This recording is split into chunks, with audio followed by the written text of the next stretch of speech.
Who had the biggest glow up in Avatar The Last Airbender? Hello, my name is Joseph and welcome to your Chill Out Zone, and today we are going to be talking about Avatar The Last Airbender and specifically who exceeded expectations the most out of Aang, Katara and Sokka. So yeah, let's talk about it. And by the way, this is just going to be talking about the original animated series. I was on YouTube and I came across this post saying who in Team Aang exceeded everyone's expectations the most, and it was Aang, Katara and Sokka. And when I voted, I feel like I chose probably not the most obvious one, but I feel like I at least chose the second best. But when I actually saw the options, I was shocked at what people voted. And so yeah, this is why I'm making this video. I want to discuss who actually exceeded everyone's expectations in Avatar The Last Airbender. So as you can see, I chose Katara, and again, I expected that most people will probably choose Aang, but what I found out was that the majority of people actually chose Sokka, and I was so shocked.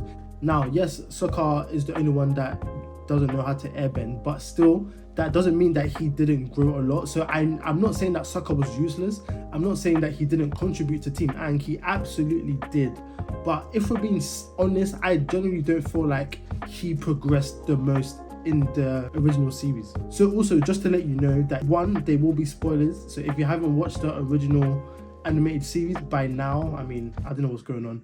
But if you haven't watched it, then maybe you would want to like this video, subscribe, and then come back to it once you've watched it. But secondly, my definition of exceeding expectations is the progression from episode 1 of the series to the last episode of the series, and also doing things that was unlikely for somebody to do considering their context. So I hope that makes sense. That's going to be the basis on why I chose Katara and not Aang and not Sokka. So the reason why I didn't choose Aang is because I feel like he was the main character, so everybody expected a lot from him. I mean, like from episode 1, this guy was literally a master airbender. Like, we knew he was the Avatar, so we knew his capabilities, we knew the potential that he had. And so yes, he managed to learn water, fire and earth in around under a year, which is absolutely crazy. However, because he was the protagonist, because he was the Avatar, he had the potential. So the difference between potential and what he actually did was still crazy, but I don't feel like he exceeded anybody's expectations. We all knew that the protagonist is probably going to be the most powerful person. We all knew that he was going to master all of the elements in the series. So when he did it, it wasn't that much of a surprise. Of course, the time frame that he did it makes it very, very commendable. But despite that, I still don't feel like he progressed the most.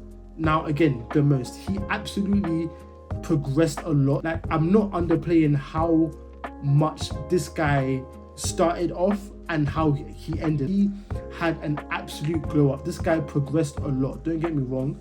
However, considering his potential, considering where he started from episode 1, I don't think that it was that much of a difference.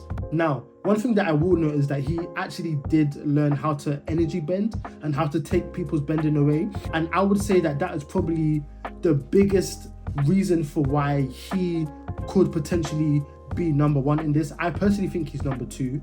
Like, I don't feel like any other Avatar had the ability to take people's bending away. And if they did, it definitely wasn't a mainstream, or it wasn't a common ability that avatars could do. Like, he was definitely one of few avatars that could do it. So that is probably one of the only things that would separate him from a lot of the other avatars. And of course, him learning all of the elements in such a short period of time. So again, he progressed a lot, but considering him being an avatar, comparing him to other avatars, he's still amazing, he's still great. But yeah, I don't think he exceeded expectations the most out of Team Aang. So once again, as you can see from the poll, it was actually Sokka that most people voted for, and for me that was definitely the biggest surprise. Like, I was expecting people to say Aang because he was the main character. Sokka has no bending abilities, and I'm not saying because of that he didn't exceed any expectations. I'm not saying that just because he didn't have any bending abilities he was useless. No, he absolutely was not useless, and he definitely progressed a lot as a competent member of Team Aang. So yes, he started off with no bending, but throughout the show he comes into him being a strategist, him being a battle strategist. But not only that, but we see that he takes a liking and he has an affinity for engineering, and we see that his engineering skills played a big part in the battles that they faced, right? So once again, I am publicly acknowledging that Sokka was so much more than comic relief. Like, he absolutely was useful, and he definitely was a competent member of Team Aang. Okay, I want to put that out there. I'm not saying that he wasn't. He absolutely was. However, I feel like everything that he did was still within the means of what you would expect from him given his context. Like, his father obviously was a soldier, so I think it's perfectly reasonable to expect Sokka to take after his father in some way, shape or form. If his father was a military man, I think it makes sense that Sokka would also be a military man. Also, within the confines of military, I don't think that Sokka exceeded the bounds of that too much. He kind of did. Like, he definitely was a child prodigy in some areas. Like I said, he was a good engineer. However, I feel like these character traits of Sokka, they weren't completely, or they weren't fully developed, or they weren't fully realized by the end of the series. With Aang, with Katara, with a lot of the other people in Team Aang, they were masters of their craft by the end of the show. They started off with, well, next to nothing, and they all became masters of their specific, area of expertise. Whereas Sokka, I feel like, was the only person who wasn't, and it's for that reason why I don't think that he exceeded expectations the most. Once again, he absolutely was useful. He was, again, a lot more than comic relief, but I just don't feel like he exceeded anyone's expectations. Now, one thing to note, he did learn like swordsmanship, but even that, I think we can all agree that that was an area that wasn't fully realized. Like, we see him learn, like, we have that episode or two where he's learning how to use the sword. We see him craft this sword out of this meteorite. Like, it was so good. There was never really a satisfying payoff with his swordsmanship. Like, I feel like he still relied on his boomerang and his machete. Like, his sword, like, he had it for a bit and then he lost it. Like, so I don't feel like that was kind of really satisfied. I feel like that was just kind of brought up and then kind of put to the side. And then we have Katara, my personal choice.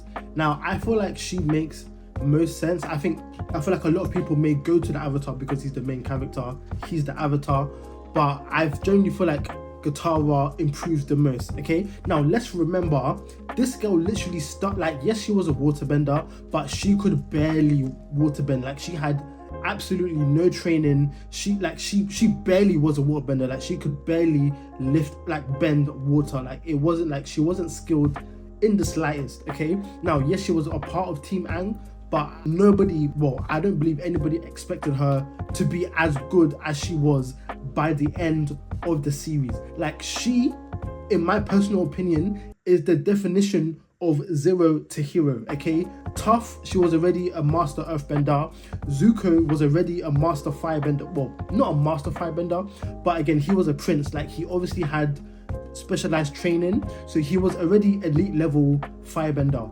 Aang was already a master airbender and the Avatar. Katara was the only bender who wasn't a master by any means. In fact, she was below average, for a bender. Okay, so her starting like that compared to where she ends up is absolutely crazy. Like, Katara was on smoke. Anytime she entered the scene, it was long. Like, by the end of season 1, she was already challenging master waterbenders, and she was able to hold her own slightly, and I think that's very, very commendable. Not only that, but throughout season 2 and season 3, I mean, come on now, like, she's operating at a master waterbending level. And then, of course, one of the main reasons why I feel like she deserves to be number 1 in this list is because she learns bloodbending. Now, bloodbending is a secret art. Not a lot of waterbenders know how to do this, right? Like, literally 95% of waterbenders have probably never even heard of it, okay? So the fact that she's able to do that, again, she learned it in a very, very short period of time at a very, very young age. For me, she is already in the top 1 to 3% of all waterbenders out there. That art style alone sets her aside from all other waterbenders. She was legitimately a problem. If you were facing her, it's a long day for you. Not only that, but she was also well-rounded within her bending, so she could heal pretty well as well as fight. That's not normal, by the way. Like, most waterbenders that can heal can only heal or can mainly heal. Most waterbenders that can fight cannot heal, but she was able to do both and do both really well. Are we not forgetting how she was moving when she found the killer of her mother? It was crazy. This girl stopped the rain. Are we deep in that? Now, of course, granted, it was only in a relatively small area, but that is crazy. That is legitimately crazy. She was stopping the rain. She was stopping the weather. Like, that was the magnitude of her waterbending abilities. But yeah, that's my personal reason why I believe that Katara was the most improved in Team Avatar. Let me know who you think in the comments who is the most improved, and also make sure you like, comment and subscribe as well for more videos I post regularly. But yes, that is all for today. Peace out.